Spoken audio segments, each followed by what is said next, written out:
Hey, welcome to a brand new day. This is the Rundown with Ramon, and I'm so glad you're here today. I don't know why I trilled my R's, because I'm not Hispanic. I call myself a fake Hispanic. Hola, señorita, ¿cómo está? Me llamo Ramon Aurelio Rey, pero yo no habla nada más Espanol.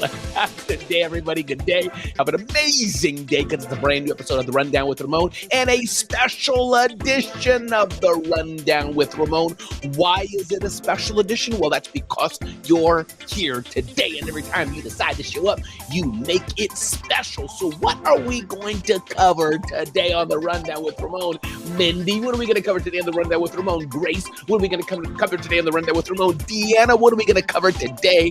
Well, I got a lot in store for you today. How to transform your idea into an empire in 5 steps. Well, there could be more, but you get the point.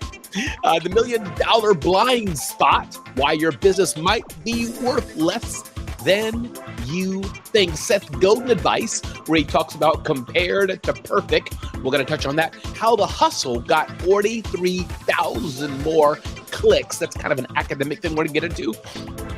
A brand new trash can. It's not really brand new. It costs about $1,000, but there's a lesson learned in this trash can. How to recover after you screw up, from my friend Jason Pfeiffer, who always brings up great information. Newsflash, young people are taking over the workplace, and that's a problem for bosses, say some. How startups and small businesses signal the future of work, and 6 creative scheduling tips to ensure you don't forget appointments. Again, everybody, my name is Ramon Ray. This is the Rundown with Ramon. So glad you're here today, because I'm here with you today. So thanks for being here. Buckle up, hold on tight. Let's get ready for a brand new episode of the Rundown with Ramon.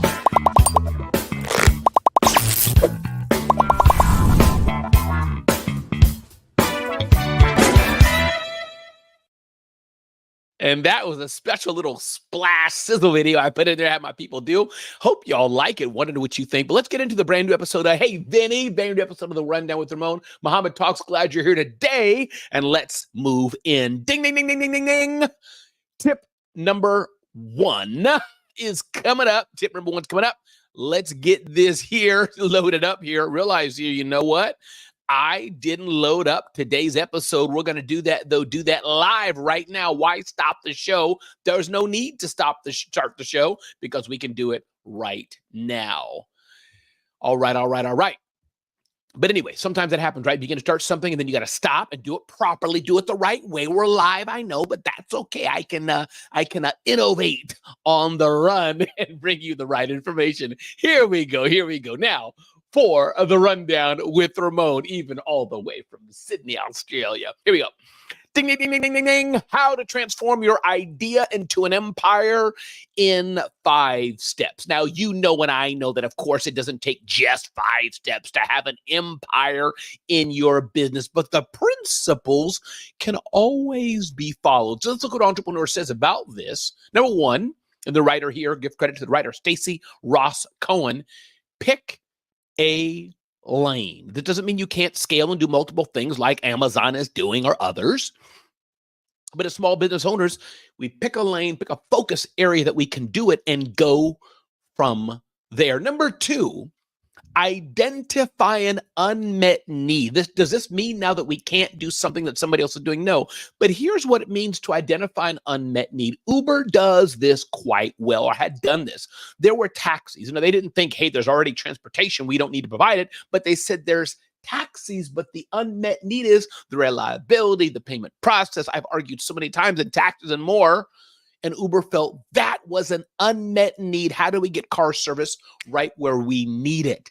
So think, yes, maybe there is a red cup already being sold, but how can you sell that red cup better, sell it different, sell it with a different price point to a different marketplace, and do it different? So listen, hey, everybody, my name is Ramon Ray, and we're bringing you the best insights we can here today on the Rundown with Ramon. So that's, hey, good afternoon, good evening, good morning, good day, Karen. Glad you're here today. So identify an unmet need. Number 3, develop your product Product development is important. Selecting a name, choosing a structure, protecting your brand, build the plan. So the whole aspect of developing the product's important. And then blast off, they call this. The moment has arrived to introduce your idea to the world. Now it's time to roll out your sales and PR strategies and more.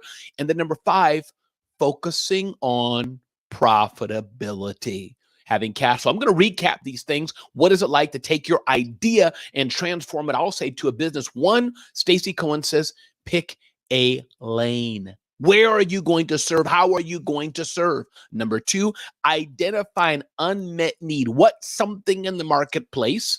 That doesn't mean in the world per se or globally. It could be in your small town that's not being served well. How can you identify that need and serve? And then 3, develop your product. And part of product development has several things Stacy's enlisting here: selecting a name, choosing a structure, protecting your brand, building the plan, network like crazy. Networking is so important. Number 4, blast off. Number 5, focusing on profitability. Deanna Lammerts, I think it's her chiming in. A lot going on. Her lifetime radio technology failed us. Yeah, we just kept talking. It's what we make out of a situation. Absolutely. Keep on going. Keep innovating for sure, says Deanna Lammerts on the IG side. I believe that's Deanna there. So this is the key. Many of you have an idea. Many of you have a dream. Many of you have something you wish could be done. Thank you for those emojis and hearts and likes and support. But how do you turn the idea into a business? How do you turn the idea into something viable? Well, it takes just getting it done. Just starting out and getting it done, Phyllis. Just getting it done, Karen. To take the idea from idea to reality. It's something that many people don't do and don't execute well, but you can if you follow the right steps. Again, good day. Welcome to a brand new day on the Rundown with Ramon. This is all for you to help you live your best life or start or grow your business. Ding, ding, ding, ding, ding, ding, ding. The $1 million blind spot: why your business might be worth less than you think, from my buddy Jason Duncan, whose email newsletter always gets me to think. So you have a business, you built this business, and you think it's worth X, and you realize maybe indeed it's only worth Y, Janelle. What do you do? What do you do? Jason Duncan says, here's a startling fact. According to a study by Pepperdine University, 65% of business owners overestimate the value of their companies by 30% or more. This is a lot. So what are some blind spots that we think about in our business? 1, overdependence on the owner. If your business can't run without you, you don't own a business, you own a job. Jairus is here. Number 2, inconsistent financials. Messy books are a huge red flag. Jason Duncan says, clean, organized financials are a key part of building a great business. Every dollar you spend on this will make you possible tens of thousands of dollars when you go to sell your business just by having clean financials. Jason Duncan says, number 3, lack of a documented process. Lack of a documented process. Do you document what's going in your business and how it does what it does? Number 4, concentration risk. Relying too heavily on a few big clients or suppliers. Ignoring industry trends. If your business model is becoming absolute, your business value is going down the drain fast. It's about working on your business, not just in it. These blind spots, Jason says, are not theoretical. They can cost you big time. So my point being, as you're growing your business, as you're getting it to the next level, make sure you don't have these blind spots in your business, Sarah. Make sure you don't have these blind spots in your business, Jerice, because the blind spots will keep you from growing the business and taking it to the next level. Everybody, my name is Ramon Ray. This is the Rundown with Ramon, and I'm so glad you're here today. Hope you're enjoying the Rundown with Ramon. If you are, make sure you tell everybody about it. Definitely, you can check me out at RamonRay.com. Check me out at ZoneOfGenius.com and more as well. Moving on to the Rundown with Ramon. Ding, ding, ding, ding, ding, ding, ding. Advice from Seth Godin. He always gives some pertinent advice. And the title of this that he writes recently is Compared to Perfect. Here's what Seth Godin says. Perfect is useful. It's an absolute measure, a North Star, a chance to improve our work, says Seth Godin. But it's also a shortcut to persistent dissatisfaction, Latoya. Compared to perfect is helpful when we're creating something. But it's also worth noting that perfect is, listen, here it is, unattainable. What's on offer is never perfect, but what's on offer might be exactly what we need right now. Listen, people, let me tell you something. Perfection will hold you back. Perfection will keep you back. Perfection will prevent you from moving forward in life and business. Absolutely 1000% for sure. Perfection will stop you from being where you need to be in life. Perfection will do that.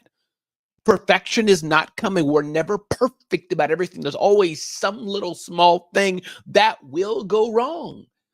Kevin, and this is one of the biggest stumbling blocks that keep us from succeeding, even me, is perfection. Now, you can go too far over it like I do sometimes and not be careful enough about what you're doing. But don't let perfection stop you from being the best person that you should be. Again, everybody, my name is Ramon Ray. This is the Rundown with Ramon. So glad you're here today. Ding, ding, ding, ding, ding, ding, ding. How the Hustle got 43,000 more clicks. This is a bit academic, so it may put you to sleep a bit, but it's important. How the Hustle got 44,000 more clicks. And here's the bottom line. They used A/B testing. They segmented their readers and sent a test email among 4 different segments. Then they targeted by click-through rate, not just open rate, by click-through rate. If you tried A/B testing your subject lines before, I'll bet you based on open rate. That's a good point, but open rate measures the number of readers who access the email. It can't separate out those readers who delete it immediately. Click-through rate measures the number of readers who actually engage with the email. So number 3, the wow factor. When people are looking through their inboxes, they're often just looking to clear all the new stuff and they get into rhythm. So here is where people need to see what you're sending and have it with expectation and know it's going to be juicy for them. The key takeaway here, your subject line should be surprising enough to shake them out of autopilot and spare a few minutes for your email. So the key is to write good subject lines. Be unexpected. Strong subject lines come from strong stories. Don't go for cheap laughs. Never stoop to clickbait, and keep it brief. A/B testing is powerful to know what people want. And it's not easy per se, but any proper email system should help you do A/B testing. Kim Wyckoff is here. So I encourage you, if you want your emails or anything you're doing in business or in life for that matter to get better, I encourage you, you want to do some testing and to see what works, Kim, to see what worked, Karen, to see what works, the Vid app, to see what works. This is how you can grow, by testing and seeing what works, and what doesn't work, stop doing it, and what works, keep doing it more and more. Again, thanks for joining. My name is Ramon Ray. Started 5 companies, sold 3 companies, authored 5 books, publisher of zoneofgenius.com. Don't forget to check us out there. Sign up for our email newsletter. Check me out at RamonRay.com. Make sure you're signing up for my daily motivational or weekly motivational emails as well. Let's keep moving on to the Rundown with Ramon. Here's an interesting question.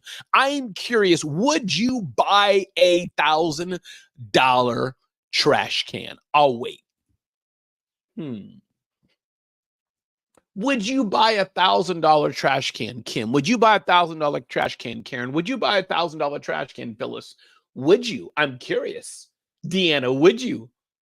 The Vita app, would you? Don't know. Now, if you've answered no or yes immediately, I see your answer, Kim. You should have asked, well, what can it do? right? But I get it. I wouldn't. But here's what it is. There's $1,000 trash can that helps with compost. You put food into it, it heats the food up, grinds it over a period of days or week, and after a while, the organic food you put in turns to mulch, to dirt, to brown, healthy dirt. If it took itself to the curb, Grace, you have me cracking up. So it's interesting. And my point here is not about this $1,000 compost trash can. If you're curious about it, I'll tell you, Wall Street Journal writes about it. It's the Mill Food Recycler, Mill Food Recycler. But here's my point.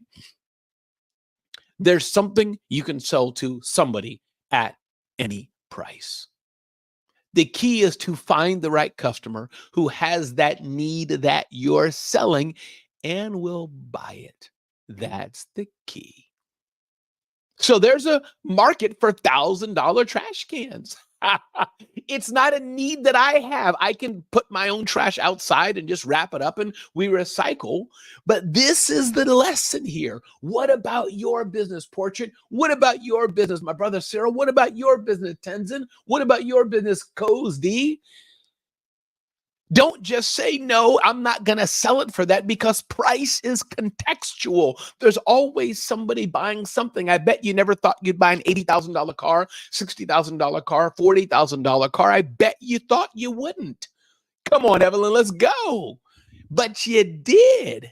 And so my point being, be careful what you say you wouldn't buy, because there's always a market for something, for someone. Maybe it's not you for certain things, but there's always a market. Now Karen's like, I might buy one. So lesson learned here, you just never know what's out there and how you can make more revenue, more profit, more money by finding the right experience, finding the right thing that your customers really want. Again, everybody, my name is Ramon Ray. This is the Rundown with Ramon. Thank you for being here today. Let's keep moving on. Ding, ding, ding, ding, ding, ding, ding. Interesting side note here. Talking about Jason Pfeiffer. He talks about how to recover after you screw up. Jason Pfeiffer, executive editor of Entrepreneur.com, writes about how he was on stage. He thought he had, let's say, 30 minutes to speak. The previous speaker went over. So he started speaking and they flashed 5, 5, 5. And it threw him off his game. He started fumbling and flailing live on stage as he was giving his speech. How do you recover from something like that? He realized something important. I'm trying to finish a story. The crowd is nervous. Finally, he says, forget it. And I tell them the story. So he figures out what happens afterwards, but he says, what could I have done better? I start conjuring scenarios. I settle on an alternate reality. I should have asked everyone to raise their hand if they've messed up in a big moment, then had them look around to recognize how universal this experience is. And then I would share some big, powerful lesson. As you mess up, it depends on how you mess up and where you mess up. But talking about speaking aloud is so helpful. It's like taking ideas out of your head and putting them on a shelf where they can be dealt with later. This was exactly what I needed. In other words, don't measure yourself by how quickly or impressively you recover. Measure yourself by your effort and intentions. That's what's controllable. It's what people will see and remember. We're all going to mess up. We're all going to fall down. We're all going to fail at some point doing something, especially if we're trying hard enough. Because if you're not trying hard enough, that's probably why you have never failed. But my message, my lesson for us today to remember, as Jason Pfeiffer says, he was on stage and screwed up, messed up, was embarrassed, but he recovered. Or he didn't recover. He kind of messed up. But he said, what could he have done better? So when you're recovering, this show right here, there's things that have gone wrong on this show. I plugged the wrong wire in, got the wrong cord in, realized the mic is maybe spilled coffee myself. I have choices to make. I can just shut it down and say, sorry, something really big happened. I got to stop. Or I can keep going. Or I can invite you all into it and say, hey, listen, my notes are messed up. Give me some grace. Give me a minute. Let me recover a bit. Pause. And then start back up again. That's what you can do when you mess up. Again, everybody, my name is Ramon Ray. This is the Rundown with Ramon. I hope you're enjoying a brand new, fresh episode right out of the oven for you. What to do when you mess up. How do you recover? Again, everybody, my name is Ramon Ray, and this is for you. I think I've said my name 75,000 times already. Sorry about that. Ding, ding, ding, ding, ding, ding, ding. Young people are taking over the workplace, and that's a problem for bosses, says the Wall Street Journal. During COVID, there was a period of time where many young people didn't go into offices, they didn't have internships. Everything was done remotely, so they missed out on a period of interaction, a period of learning. Because remember, young people do have to learn. Young people do have to get help. We all start out with nothing in our brain until people teach us. Hilton executive Laura Fuentes said Gen Z and millennials might not be so far apart from their older counterpart at times. They're simply more vocal about what they want. Mario Amato of Korn Ferry, an organizational consulting firm, says many of her clients are concerned about attracting and retaining younger employees. Living on feedback. Instead of annual reviews, managers meet with their employees individually once or twice a quarter to check in and share feedback and find out more about the employees' long-term goals. So as you have young people you're working with, and you may not understand them because you're older, you're 30, you're 40, you're 50, you're 60, and you feel they're operating different than you, Alexandria and Nicole, you feel they're operating differently than you, take the time to listen. Take the time to learn. Take the time to understand you have an obligation to mentor them and help them on their journey, as people have helped you, Freddie, as people have helped you, Jacob, as people have helped us all. So yes, young people may think a little different. They're on their apps and on their phones and they communicate differently. That's what happens in life. And as they get older and mature and develop into mature adults and understand how the world works, other young people will come to them that they will have to transform and mentor and help it develop. And this is the beauty of life. Understand this. Don't reject young people working with you. Embrace them working with you and know that it's our job to help train them and develop them into the better people they can be. How startups and small businesses signal the future of work. Ding, ding, ding, ding, ding, ding, ding. Interesting article from Forbes talks about in his upcoming book, Rethinking Work, Rashad Tabakowala, former chief growth officer at Publicis, lists 5 trends that business leaders need to be aware of. First is the demographic shift.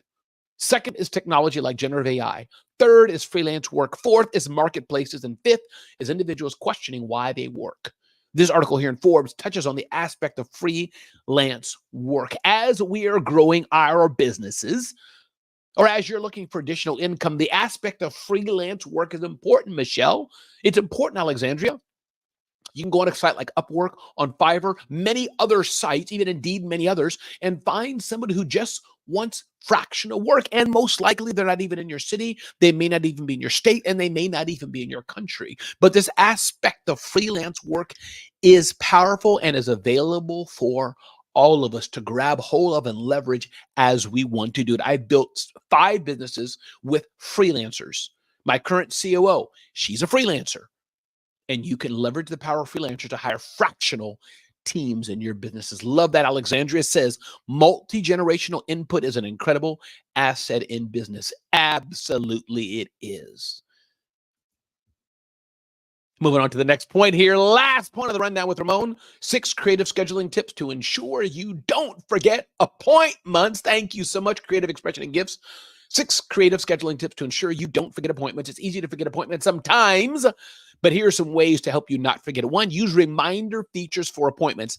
I do that. There's the calendar scheduling, but I use reminder features and tasks. Get organized by color coding your calendar. Use recurring events for regular appointments. Share your calendar with family and friends. Sync your calendar definitely with other devices. And number 6, review and update your calendar regularly. Short little small tips, but things that may help those of us who need help being more on time, more productive to do that. Listen, everybody, my name is Ramon Ray. This is the Rundown with Ramon. All we do is ask for a bit of your time to give you the top things you need to know to live your best life or start or grow your business. And my hope for you is that today you reach out to somebody else and let them know that you care. Let them know that they matter. Because I'm telling you right now, Mr. Talk, Eric, I'm telling you right now that I appreciate you. Appreciate you being here. Appreciate your time. Appreciate you taking the time to learn in the Rundown with Ramon, and wishing you a blessed, fantastic rest of your day today I know I'm going to have an amazing, wonderful day, and I sure hope you do as well. Please spread the word. Let people know you're watching The Rundown with Ramon and that we're here for them. We're here for you to help you live your best life or start or grow your business. Today's a brand new day. Make the most of your day by determining that you're going to be the best version of the day that you can. With that, thanks for joining me here on The Rundown with Ramon. Be blessed.